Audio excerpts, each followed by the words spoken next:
Welcome to Barangay Santa Ana 882. Kami nga pala ang kalilikha ng mga nag-aaral sa De La Salle College of St. Benilde. Halina't sumama kayo sa aming makabuluhang pagpinta dito sa barangay para maramdaman ninyo yung ligaya na pagbibigay importansya sa ating kapaligiran. Ang mga halaman na ito na madalas makikita sa mga bahay-bahayan ng Barangay Santa Ana na nagsisimbolismo ng kanilang pagkawili sa halamang Filipino. Tunay ngang inaalagaan na katulad na lang ng pag-usbong ng komunidad na masagana sa community involvement na paraan na rin para itaas ang halaga ng pagkakaroon ng koneksyon sa ating komunidad. Sa pamamagitan ng pagpapakita ng pagkakaisa, maaari itong maging sentro sa mga proyektong pang-infrastruktura at pampublikong lugar na nagdadala hindi lang ng sining kundi ng pag-unawa at dedikasyon sa pangangalaga ng kalikasan.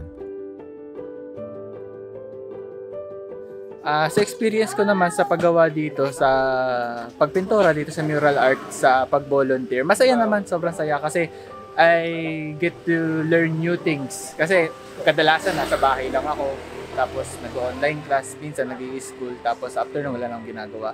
So I'm really glad na inimbitahan ako dito as a volunteer para tumulong dito sa pag-mural art. Sa tingin ko, masaya ang pagguhit ng mural art dahil pinapakita dito ang isang mensahe. Kagaya lang ng itong mga bulaklak na ito. At lahat ng mga tao makikita ito sa kalye. So sa tingin ko masaya ito at meron ding itong epekto sa pagpapalaganap ng awareness sa mga tao. Para sa akin, Cares for the Earth. O ano lang sa kalikasan natin, sa pag-preserve. General awareness lang na since puro buildings, puro concrete, na may nature pa rin na kailangan nating alagaan.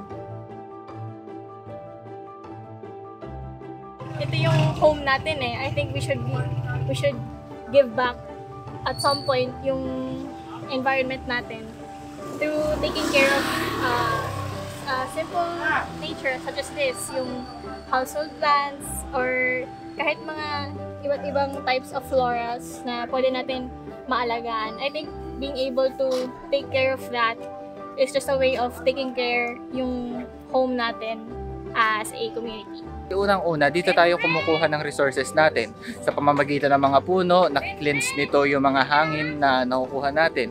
At isa pa, binibigyan din tayo ng shade ng mga punong ito ng kalikasan, to be simply put.